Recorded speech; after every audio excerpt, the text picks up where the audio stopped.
नमस्कार ध्येय आईएएस में आपका स्वागत है। हाल ही में हमास ने इजराइल के खिलाफ ऑपरेशन तूफान अल-अक्सा किया, जिसके जवाब में इजराइल ने भी हमास पर हमले किए। इस कार्यक्रम में हम इजराइल फिलिस्तीन संघर्ष के इतिहास, तूफान अल-अक्सा के परिणाम और भारत पर इसके प्रभाव की चर्चा कर रहे हैं। सबसे पहले इजराइल फिलिस्तीन संघर्ष के विषय में जानते हैं। इजराइल फिलिस्तीनी संघर्ष 19वीं शताब्दी के अंत का है। आरंभ में फिलिस्तीन ओटोमन साम्राज्य का हिस्सा था और बाद में यह ब्रिटिश साम्राज्य का हिस्सा बन गया।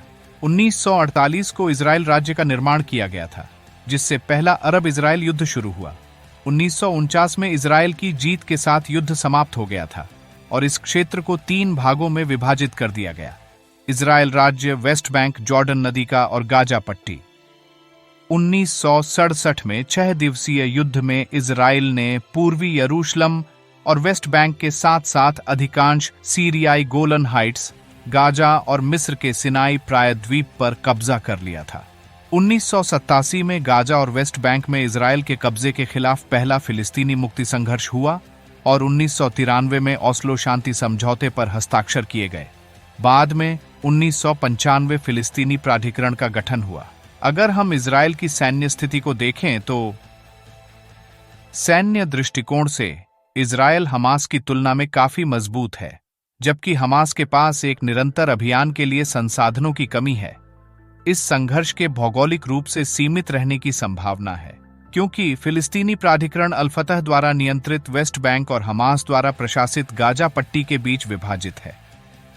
हमास वेस्ट बैंक में अपना प्रभाव बढ़ा रहे हैं, जिससे एक मजबूत इजरायली प्रतिक्रिया शुरू हो गई है। हालांकि क्षेत्रीय रूप से हमास के लिए समर्थन सीमित है।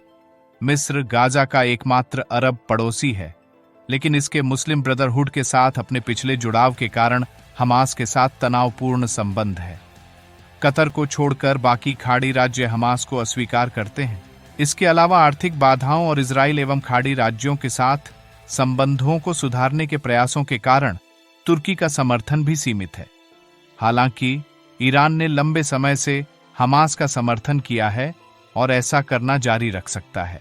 आइए अब ये देखें कि क्या इजराइल को रणनीति का पुनर्मूल्यांकन करने की आवश्यकता है। यह हमला इजराइल को अपनी सैन्य रणनीति का पुनर्मूल्यांकन करने के लिए मजबूर करेगा। हमास अच्छी तरह से जानता है कि इजराइल से क्या उम्मीद की जाए।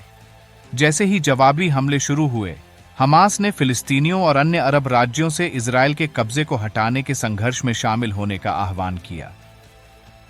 इजराइल ने कई मोर्चों के खुलने की संभावना के कारण पर्याप्त संख्या में सैनिक तैनात किए। बंधकों को मुक्त करने और हमास को खत्म करने के लिए इजराइल को गाजा में जमीनी अभियानों में शामिल होना पड़ सकता है, लेकिन इसके लिए इजरायली बलों को शहरी युद्ध के चुनौतीपूर्ण इलाके में अभियान करना होगा, जहां हमास के लड़ाके नागरिकों के साथ मिलकर एक ऐसी स्थिति पैदा कर सकते हैं जिससे इजरायली रक्षा बल ने लंबे समय से बचने की कोशिश की है। इसके क्षेत्रीय भूराजनीति के लिए क्या प्रभाव होंगे?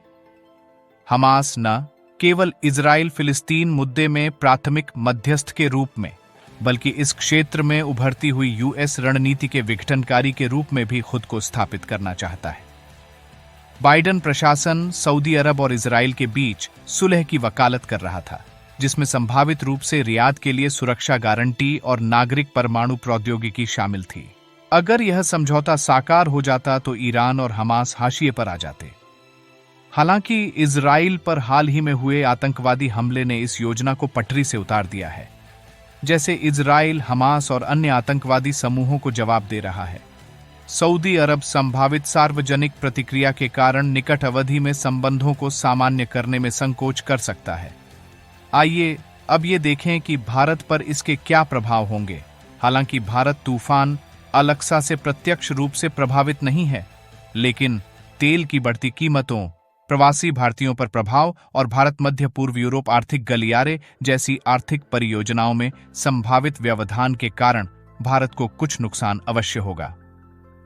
इसके विपरीत यह भारत को क्षेत्रीय उथल-पुथल से सुरक्षित विदेशी निवेश के लिए एक स्थिर और आकर्षक गंतव्य के रूप में स्थापित कर सकता है। इसके अलावा यह स्थिति आतंकवाद से जूझ रहे भारत जैसे देशों के लिए महत्वपूर्ण सबक प्रदान करती है। जब दुनिया प्रमुख शक्ति संघर्षों पर ध्यान केंद्रित कर रही है, पाकिस्तान जैसे राज्यों द्वारा समर्थित गैर राज्य अभिकर्ताओं से खतरा लगातार बढ़ रहा है। तकनीकी प्रगति इन गैर राज्य अभिकर्ताओं को मजबूत कर रही है। सुरक्षा एजेंसियों को विरोधियों से आगे रहने के लिए अपरंपरागत सोच के लिए खुला रहना चाहिए। तूफान अलक्सा का परिणाम अनिश्चित बना हुआ है, लेकिन पश्चिम एशियाई भू रणनीतिक गतिशीलता के लिए इसके प्रभाव गहरे हैं। यह संघर्ष क्षेत्र की राजनीति को नया आकार दे सकता है, अंतर्राष्ट्रीय संबंधों को प्रभावित कर सकता है, साथ ही भारत को भी विभिन्न तरीकों से प्रभावित कर सकता है। इस कार्यक्रम में बस इतना ही। धन्यवाद।